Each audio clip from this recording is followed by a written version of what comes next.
All right, here we go again. NA has been eliminated from the League of Legends World Championships in the group stage for the second year in a row. And I'm here to tell you, once again, why it happened, how it happened, and how to maybe fix it, which I'm not sure will even ever happen at this point.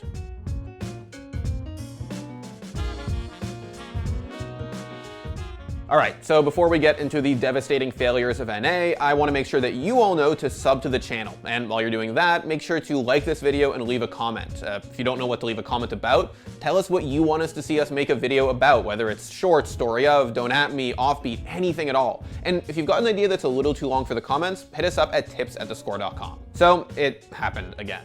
NA got eliminated from Worlds before the playoffs even started. They went a combined 6-12 in the group stage, which is a 33% win rate, bumped up to a 40 if you factor in play-ins. I'm gonna be real here though, that is not great for one of League's major regions. It's heartbreaking, man. This time it was kind of the inverse of the NA curse. You know, we had a great week too. It felt like TL really ramped up, actually were able to adapt. And up top, before we get into the memes and what happens next, I want to make sure that you all know that this isn't all on the players. You can't just blame them and flame them on Twitter, because the problem, as always, is not the players.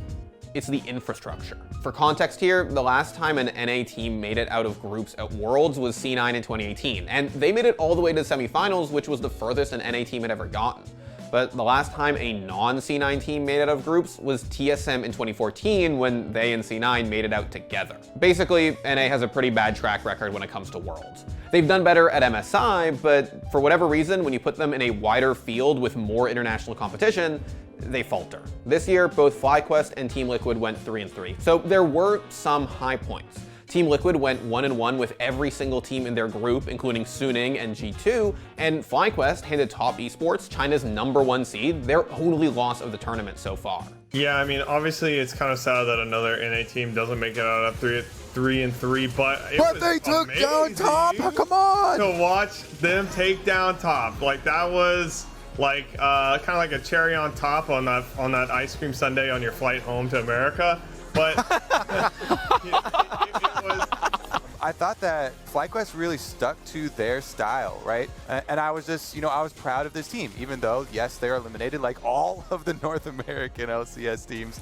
Even in their losses, they looked good. And they rallied in their final day. So, FlyQuest should feel happy about how at least, the last day performed them. But TSM, NA's #1 seed, well, they got curb stomped. TSM went 0-6 in groups, though to be fair, they did have a pretty hard group. This is a fight TSM must find a way to win. Whippo takes the first few shots.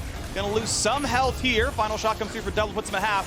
And the Smite fight is here yet again. Can he make it happen? Gotta get in there. Gonna be an Ocean Soul claimed by Fnatic. And now it's time for TSM to fight, but is it going to be enough? They haven't gotten a single kill yet. And already Bjergsen goes down. Broken Blade to follow. It's 3. It's time for 4. And it's time to fly home for TSM. Spica runs his way as fast as he can, but plane flights are faster. A triple kill for Nemesis. TSM basically out of World. Look, I'm not an analyst or a coach. I can't tell you where players made bad decisions or where drafts went wrong. What I can say is that smarter people than me have said that NA just got outclassed at Worlds. Here's Mark Z talking about TSM's failed tower dive on Hotline League. How do we not kill him here? How does TSM not just go and keep running forward and chase down more kills? I literally cannot wrap my brain around it. This is the problem that NA has more than anything else, I think, is a total lack of like killer instinct. Even from our teams that are relatively aggressive. And like this is a play that every other region's top team, if they make this play, will try to kill everyone. And that's just not how NA plays. And that's why we have low combined kills per minute. That's why these plays go badly. Gameplay aside though, these issues are symptomatic of a greater issue in NA League, one that's basically existed forever. There is a serious lack of homegrown talent. So let's buckle in and really talk about that for a second. NA brought 2 players that we can call rookies to Worlds this year, Spica and Tactical. Everyone else is someone you've already heard of. Doublelift, Jensen, Bjergsen, Impact, Even Wild Turtle made it to Worlds this year. What NA brought to Worlds this year was a bunch of players you've already heard of before, some strong imports who have been taking it easy in NA for the last couple of years, and 2 fresh faces. And you might think, well, they're rookies. They're not supposed to make it to Worlds in their first year. And to be fair, you'd be right, but this problem is true across all of NA's teams, not just the ones who went to Worlds. Look at the rosters who didn't qualify. It's all the same. Players you've already heard of, imports, and maybe 1 or 2 rookies. To me, it doesn't seem like NA is taking a risk by playing these rookies that they've signed to their academy rosters on the LCS stage. They're just signing the same 50 players to their starting rosters over and over again, like it's the world's shittiest game of musical chairs. Now, there are some teams out there that are taking developing next-generation talent seriously. 100 Thieves, for example, has a really built-out system with 100 Thieves Next and 100 Thieves Academy. 100 Thieves Next is their amateur squad where they raise and train young talents to make it to their academy roster, which in turn can lead to players like Poom making it to the LCS all the way from Next. They're going in, Poom's going in, Beep definitely's caught out, Flashes still dies. Like we said earlier, my MVP is Poom. Amazing turret play, really impressed me. And Cloud9 has historically done this work too. Just last year, they dumped their roster for a bunch of rookies to motivate their star players. And it's led to guys like Blabber becoming franchise talents. It's a long game, but it's one that I respect, because a lot of other teams in NA don't seem to be keeping pace with it. So what happens when you don't have young rookies filling in LCS slots? Well, you get a lack of innovation.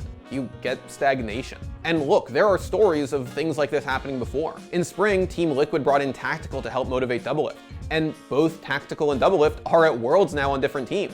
Clearly, bringing in rookies can help. And if you're still not sure that an increased focus on homegrown talent can help a region succeed at Worlds, take a look at China and Korea's lineups at Worlds this year. They are filled with rookies. They are not the same rosters that you've seen at Worlds year in and year out. Meanwhile, Rogue and Mad Lions both feature plenty of rookies on their rosters. And sure, neither of them did too hot, but the fact of the matter is, just making it to Worlds with such a young roster is impressive in and of itself. Competition is what breeds greatness. And right now, NA doesn't seem very competitive, at least when it comes to testing their franchise players by putting them up against young rookies. Hell, it doesn't even have to be a competition.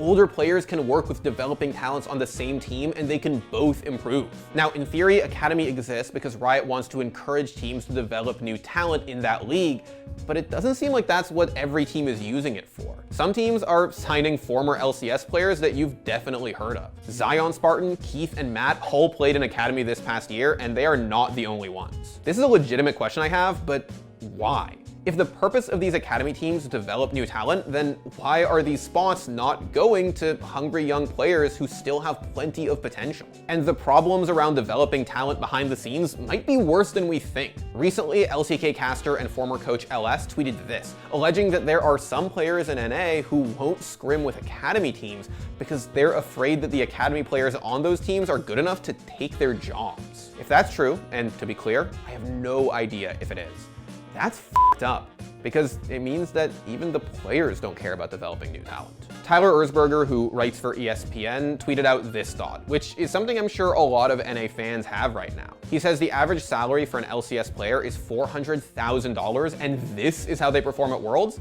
It's brutal. And once again, it's a problem. I'm sure every single one of these orgs and players want to win Worlds, but it's unclear who is willing to do the hard work that comes with getting there.